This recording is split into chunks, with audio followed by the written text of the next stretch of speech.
momentous events. The closing of our last coal-powered fire station at Ratcliffe-on-Soar and the closing of Port Talbot, our last steel production plant. Britain is now, without a doubt, a post-industrial nation. The nation which sparked the Industrial Revolution, the nation whose power base was in coal, iron and steel. That phase of our history is now irrevocably over. What does this mean for the future?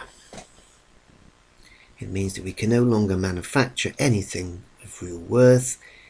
It means that despite having billions of tons of coal still under the ground, we will not be burning that coal.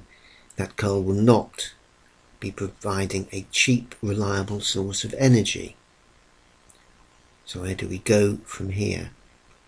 Well, Starmer, after the Labour conference, jetted off to New York, and he went to the United Nations for the Pact for the Future.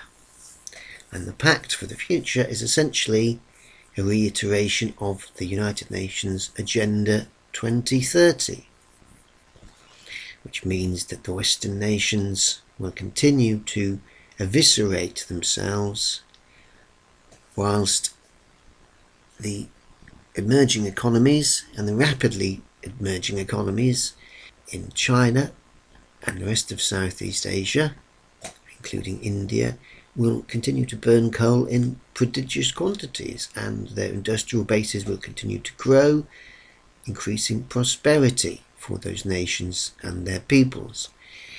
On the other hand, in blighted Blighty, we are looking at a future of power cuts and spiralling costs. So this is the twilight of the false gods of pseudo-environmentalism and globalism, the globalists who aided, abetted and funded the pseudo-environmentalists.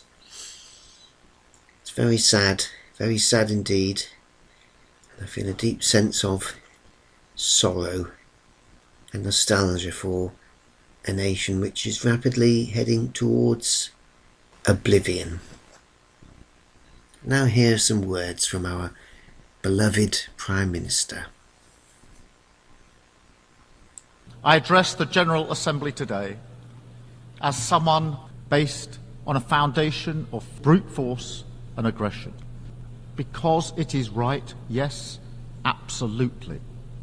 My message today is this: Britain is a catastrophe made by human hands, underfunded, under pressure and over-politicised. Political division between North and South.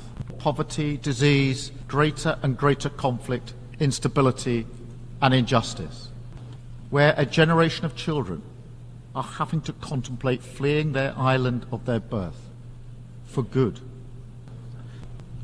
My government was elected to change Britain, to deliver national missions on higher growth, safer streets, cleaner energy, more opportunity, and a healthier society.